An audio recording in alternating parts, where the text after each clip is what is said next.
বেশি লাফালাফি করবেন না। কতগুলো অর্বাচীন ঢাকায় দাঁড়িয়ে কাল বলছে 4 ঘন্টার মধ্যে নাকি কলকাতা দখল করবে। ওই লোকগুলো কোন স্কুল কলেজে পড়েছে বলে জানা নেই আমার, বিজ্ঞানের ন্যূনতম ধ্যান ধারণা আছে বলে জানা নাই, কতগুলো মাদ্রাসাতে পড়েছে, ওই জন্য ঢাকা থেকে ওই ধরনের কথাবার্তা বলছে। আমাদের হাসিমারা বিমান ঘাঁটিতে ভারতীয় নৌসেনার যে রাফেল বিমানগুলো রাখা আছে না, তার একটা যদি পাঠিয়ে দেওয়া হয়, শুধু আওয়াজেই ওদের প্যান্টে বাথরুম হয়ে যাবে, আমি বলতে পারি।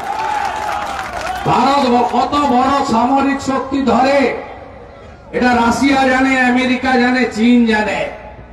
ভারত থেকে পেঁয়াজ আর আলু না গেলে যাদের খাওয়া জোটে না, ওদের নুন তৈরি হয় কাঁচা নুন, যেমন দাদন পাত্র বাড়ে তৈরি হতো। আয়োডিনটা পাঠাতে হয় ভারতকে, তারপরে পরিশুদ্ধ নুন তৈরি হয়। আমরা ওদের উপর নির্ভর করি না। কে একটা বেয়াদব আছে বিএনপি, তার বউর শাড়ি পরা ছিল, ওই মোল্লা রিজভিকে আমি বলতে চাই, তুমি কিছুদিন আগে কলকাতায় এসেছিলে, তোমার হাটে একটা রিং বসিয়ে নিয়ে গেছো, ওটা ভারতের তৈরি, ওইটা খুলে বের করে দাও, বউর শাড়িটা পরে পোড়াবে। এরা আমাদের উপর নির্ভর করে। আপনারা অপেক্ষা করুন। আমি একজন ভারতীয় হিসেবে, একজন নাগরিক হিসেবে আমার স্থির বিশ্বাস, 71 সালে 1.5 বছর ধরে অত্যাচার হয়েছে, 1.5 বছর ধরে অত্যাচার করেছিল।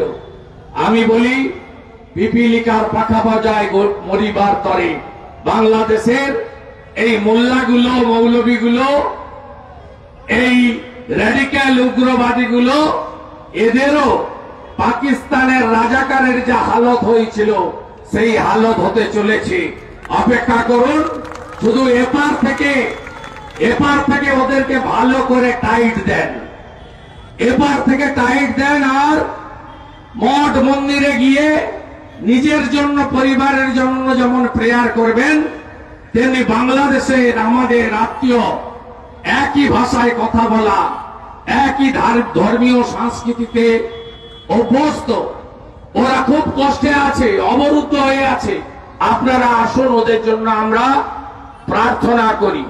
আমার বিশ্বাস ভারত পৃথিবীর অন্যতম শক্তিশালী দেশ, এবং আমাদের বিশ্বাস হিন্দুত্বের জয়গান গেয়ে আমেরিকায় যিনি রাষ্ট্রপতি ভোটে জিতেছেন, সব হিন্দুরা যাকে ভোট দিয়েছেন নির্বাচনে, সেই ডোনাল্ড ট্রাম্প এবং ভারত সহ মানবতাবাদী দেশগুলি ঐক্যবদ্ধ হয়ে এই মৌলবাদ, জঙ্গিবাদ, এই র্যাডিক্যাল ফোর্সের বিরুদ্ধে কঠিন এবং কঠোরতম ব্যবস্থা নেবে।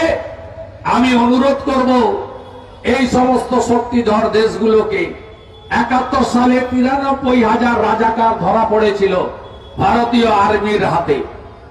ভারত উদার, হিন্দুরা উদারই হয়, ছেড়ে দিয়েছিল সেদিন। এবার যদি ওরা ধরা পড়ে, ওরা যে ভাষায় কথা বললে সন্তুষ্ট হয়, সেই ভাষায় উত্তর দেওয়ার আমি আশা রেখে আমি আমার কথা শেষ করলাম।